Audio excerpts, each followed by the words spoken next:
खारघरमध्ये 31 जानेवारी ते 2 फेब्रुवारीच्या दरम्यान झालेली घटना आहे।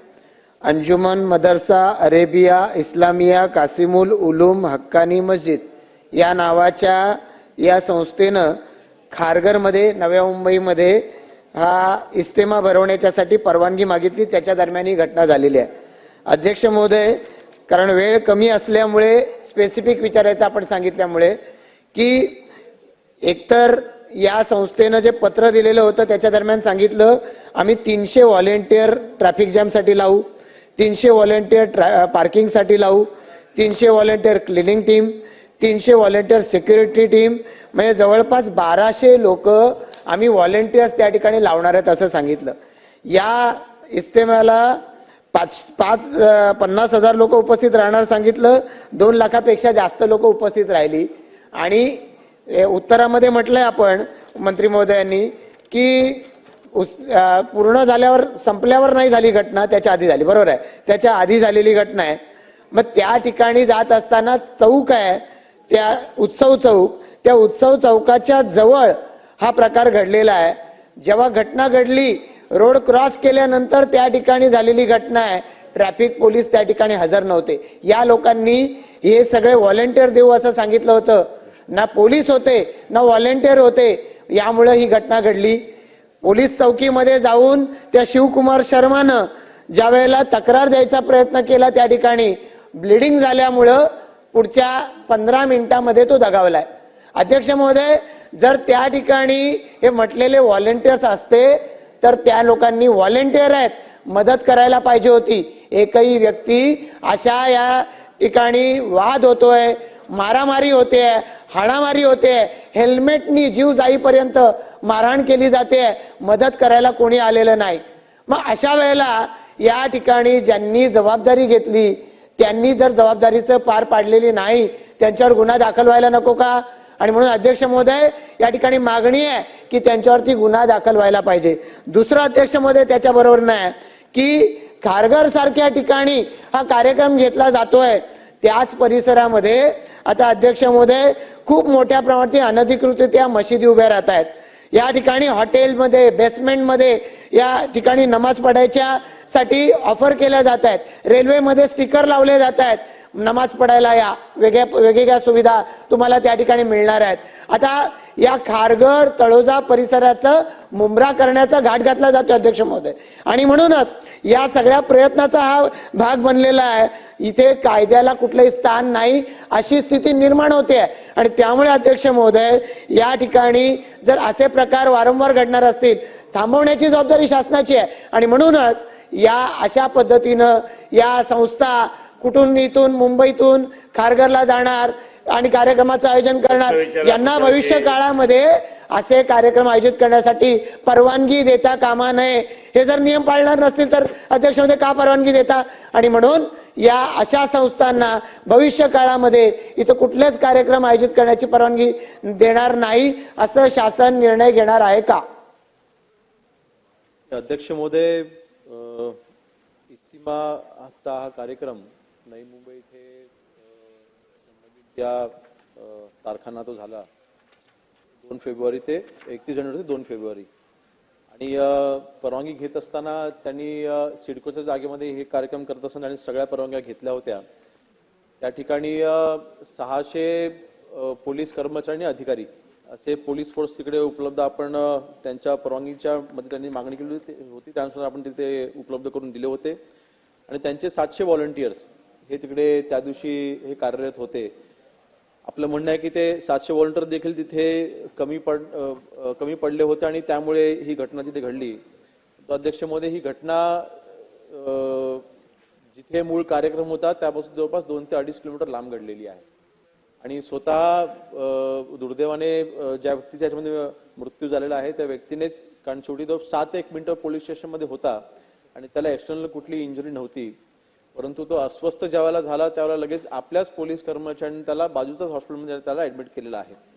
आणि अध्यक्ष महोदय, त्यांनी स्वतःने त्याचं जे पहिलं स्टेटमेंट जे होतं की आमचं कट मारण्यावरनं आणि ट्रॅफिकच्या वरनं आमचा तिथे वाद झाला आणि त्यामुळे तिथे त्यांचं तिथे भांडण झालं, आणि काही विटनेसेस देखील ह्या केसेसमध्ये आपण त्यांचं देखील स्टेटमेंट घेतलेलं आहे. विटनेसेसनी देखील असं म्हटलेलं आहे की त्यांचा वाद जो झाला तो कट मारणार आणि त्यांचा आपापसामध्ये त्याच्यामुळे त्यांचं तो भांडण तिकडे झालं. अध्यक्ष महोदय, ती घटना नक्कीच दुर्दैवी होती, त्याबद्दल कुठलेही दुमत नाही. परंतु त्यांनी ज्या परवानग्या घेतल्या होत्या ध्वनी प्रदूषणासंदर्भात ज्या काही आपण परवानग्या देतो त्या म्हणजे साऊंडच्या किंवा तिथे मॅनेजमेंटच्या तर सगळ्या परवानग्या त्यांनी घेतल्या होत्या. त्यामुळे अशा संस्थांना परवानगी देत असताना अर्थातच आपण सगळी दक्षता घेतच असतो आणि शेवटी मॅनेजमेंटचा विषय ही परवानगी देत असताना विभागाची देखील तितकीच जबाबदारी आणि त्या संस्थेची देखील जबाबदारी मला मान्य आहे.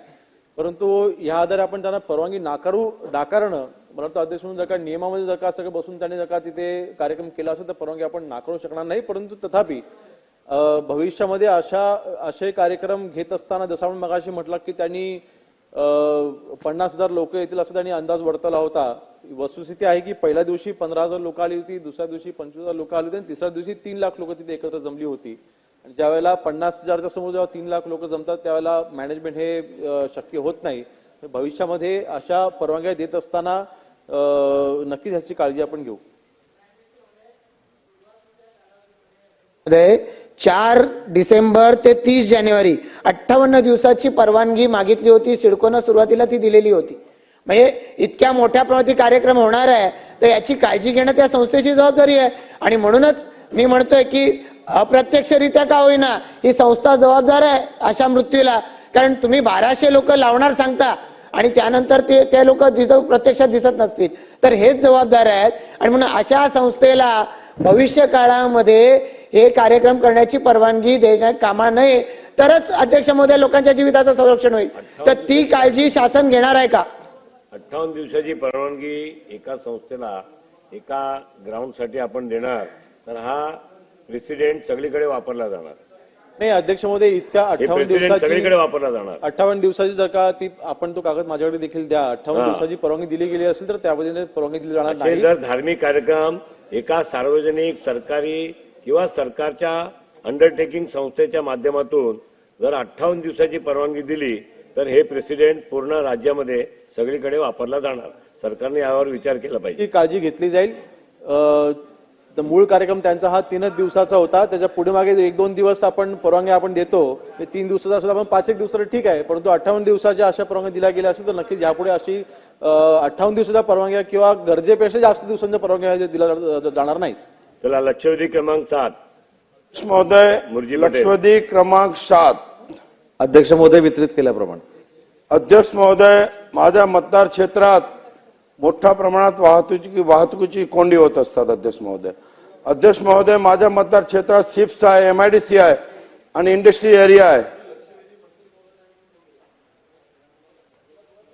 अध्यक्ष महोदय, मंत्री महोदयाकडे माझी आपल्यास विनंती आहे की हा माझ्या मतदार क्षेत्रात जवळजवळ 12 DP रोड हा बंद अवस्थेत आहे. अध्यक्ष महोदय, हा 12 DP रोड जर खुले केले तर अंधेरीकरांना ट्रॅफिक पासून मुक्तता भेटेल. अध्यक्ष महोदय, 12 DP रोड मुक्त करण्यासाठी अध्यक्ष महोदय मला 550 PAP ची गरज आहे. अध्यक्ष महोदय, मी आपल्या माध्यमातून मंत्री महोदयांना विनंती करतो की त्यांनी SRS CO ला निर्देश द्यावे आणि 550 PAP आम्हाला उपलब्ध करून द्यावी आणि मुंबई महानगरपालिका के पूर्व विभाग यांना आदेश द्यावे आणि कालावधी निश्चित करून द्यावी. अध्यक्ष महोदय, कालावधीमध्ये हा 12 DP रोड मला खुले करून देणार होते. अध्यक्ष महोदय, मरोल पासून अंधेरी स्टेशनला जायला 2-2 तास लागतात. अध्यक्ष महोदय, रुग्णवाहिका 2-2 तास पोहोचत नाही. अध्यक्ष महोदय, काल माझी विधानसभेत आग लागली. अग्निशमन दलाच्या गाड्या पोहोचायला 2 तास गेले. 2 तास 4 तास आग चालू होती. अध्यक्ष महोदय, मंत्री महोदयांना माझी विनंती आहे की आपण एक कालावधी ठरवून हा 12 DP रोड मला खुला करून द्यावा. अध्यक्ष महोदय, आणि SRS CO ला निर्देश द्यावे. खालचे लोक न्याय देणार नाही. अध्यक्ष महोदय, SRS CO ला निरोप द्या. मंत्री महोदय. अध्यक्ष महोदय, सन्मान्य सदस्य मुरली काका पटेल यांनी त्यांच्या मतदारसंघातली अतिशय महत्वाची आणि गरजेची लक्षवेधी या ठिकाणी मांडलेली आहे. त्यांनी सांगितलेली वस्तुस्थिती बरोबर आहे की एकूण 32 DP रोड आहेत. त्यातले 12 DP रोड हे SRAच्या झोपडपट्ट्या असल्यामुळे, अधिकृत झोपडपट्ट्या असल्यामुळे बंद झालेले आहे.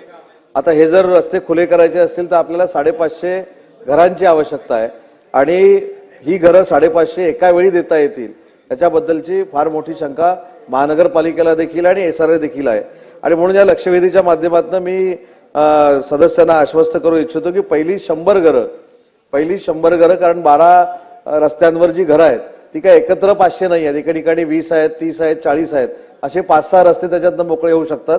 त्याच्यामुळे 100 घरं त्याच्यासाठी ब्लॉक करण्याचे निर्देश हे आजच दिले जातील आणि बाकीचे 550 जी घरं द्यायची आहेत, 450 जी घरं द्यायची आहेत ती वर्षभरामध्ये टप्प्याटप्प्याने दिले जातील, जेणेकरून 12ही रस्ते रहदारीला खुले होतील. धन्यवाद. झालं, हो गया ना. 1 वर्ष सांगितलंय, 1 वर्ष सांगितलंय. धन्यवाद. चला पुढे. लक्षवेधी क्रमांक 8 राजन नाईक. अध्यक्ष महोदय, लक्षवेधी क्रमांक 8. अध्यक्ष महोदय वितरित केल्याप्रमाणे. अध्यक्ष महोदय, स्पेसिफिक सन 2006-2009 या 3 वर्षाच्या कालखंडामध्ये तत्कालीन नालासोपारा नगरपालिकेच्या हद्दीतील मौजे आचोळे येथील STP आणि डम्पिंग ग्राउंडसाठी आरक्षित असलेल्या खासगी जागेवर विकासकाने अनुकूल इमारती उभ्या करण्याचे काम केले. सन 2009 मध्ये महापालिका स्थापन झाल्यानंतर महापालिकेतर्फे त्या बिल्डिंगला घरपट्टी, पाणीपट्टी आकारण्यात आली व इतर नागरी सुविधा देण्यात आला. अध्यक्ष महोदय, येथील नागरिकांनी आपल्या कष्टाचे, मेहनतीचे पैसे लावून तेथे घर घेतले आणि ते सुखात राहत होते. अध्यक्ष महोदय, परंतु 2022 मध्ये त्या जागा मालकाने आपल्या प्रतिनिधीतर्फे न्यायालयात धाव घेऊन माझ्या जागेवर अधिकृत बांधकाम झाल्याचे सांगितले. न्यायालयाने ह्या इमारती आरक्षित जागेवर अनधिकृतरित्या उभारल्या गेल्यामुळे तोडण्याचे आदेश दिले. या आदेशाचे पालन करत महापालिकेने इमारतीवर तोडक कारवाई केली. अध्यक्ष महोदय, राजन नाईक प्रश्न विचारा, तुमचा प्रश्न सुटेल. प्रश्न माहिती देऊ स्पेसिफिक प्रश्न नका. आहे. प्रश्न या आदेशात रहिवासी सर्वोच्च न्यायालयात गेले, सर्वोच्च न्यायालयाने तो आदेश कायम ठेवत त्यांचे पुनर्वसन करता येईल का याची शक्यता ही तपासून पाहण्याचे सांगितले. माझा स्पेसिफिक प्रश्न अध्यक्ष महोदय असा आहे की येथील लोकांचे पुनर्वसन केले पाहिजे. 2च वर्षापूर्वी म्हणजे 2च दिवसापूर्वी कल्याण डोंबिवलीमध्ये, जसा कल्याणी डोंबिवलीमध्ये जी 65 बिल्डिंग होत्या त्या संदर्भात तो निर्णय झाला. त्या संदर्भात 3 निर्णय झाले. एक, तिथे जर अनधिकृत इमारती असतील त्या अधिकृत कशा प्रकारे केल्या जातील ह्याविषयी चर्चा झाली. ज्या बिल्डिंग अनधिकृत आहेत